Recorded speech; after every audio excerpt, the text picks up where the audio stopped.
Okay, so this is our last form in 8.4, right? Our last root. Let me just sort of walk us through some of the setups here, and then we'll look at this problem.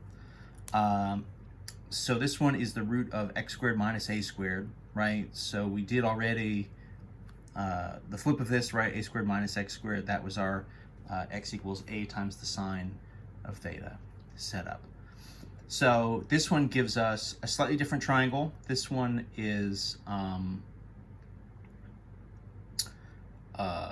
different. I mean, you know, we're trying to hit the root of x squared minus a. So the placement here is the x is on the hypotenuse, a is down here in your sort of the adjacent position, and then that kind of forces the root again just through our regular Pythagorean kind of solving. The root here is going to be x squared minus a.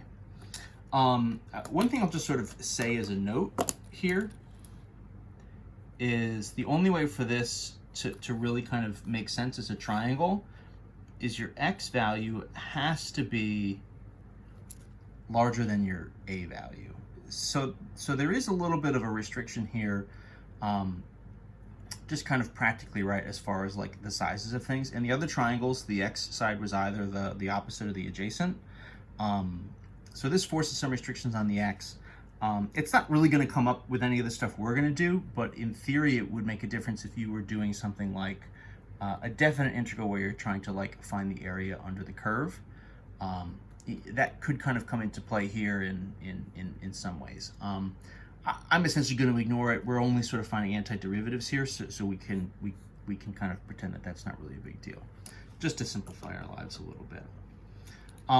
The substitutions we're going to do, this triangle is like so crooked relative to the rest of this. That's on me.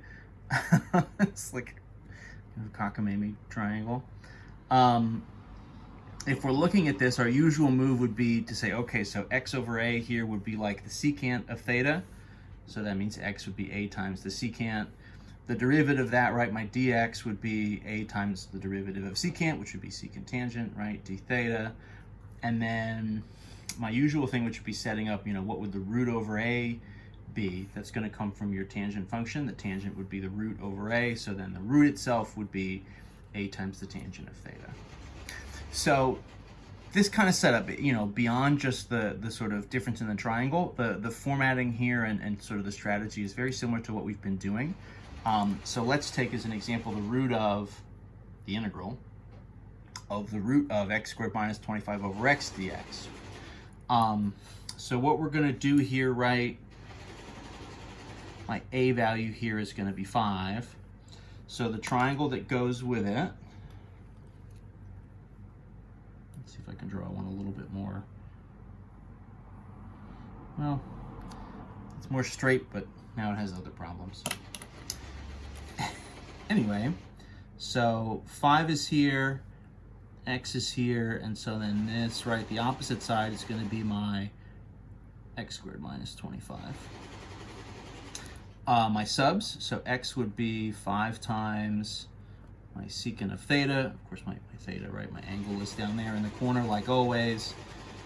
My derivative, my dx, 5 times, right, secant theta, tangent theta, d theta, and then my root, just like up here, right, x squared minus 25, so that'll be 5 times my tangent. So 1, 2, 3, that's what I've got to work with. We'll sub them in, of course, right, in the usual way. So wherever we see one of these, we'll sub it in. So this integral is going to become then, so the root is 5 times tangent over x, which is 5 times secant. And then my dx is going to be 5 times secant times tangent d theta. So 5 secant theta, tangent theta, d theta. Run it into my triangle just a little bit. So I've got everything converted over. Get some more space so you guys can see. This one is simplified pretty quick, right? I've got 5 secant and 5 secant here and here. Tangent times tangent. So this is going to end up, I've got one of the 5's up top will stay. So then that's going to be like tangent squared d theta. And this is pretty much, this isn't one that we did directly in 8.3, but it's going to work with those techniques. This is just going to be sort of 8.3 style.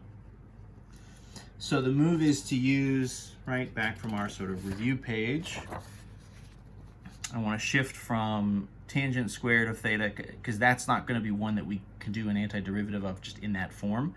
But if I rewrite it as secant squared minus 1, secant squared has an antiderivative, which would just be tangent. And then, of course, minus 1 has an antiderivative for us now that would go backwards to theta.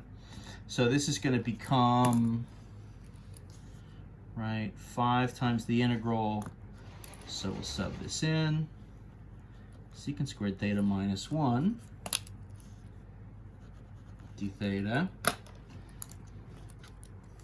So pretty decent as far as antiderivatives go. This will be 5 times the quantity. So, right, secant squared goes back directly to tangent, and then minus 1, so it's going to go to theta. Again, don't mark this as an x, right? We're sort of doing this substitution, this kind of theta-style substitution, I guess, in some sense. So everything now is with respect to theta, which means we have it here.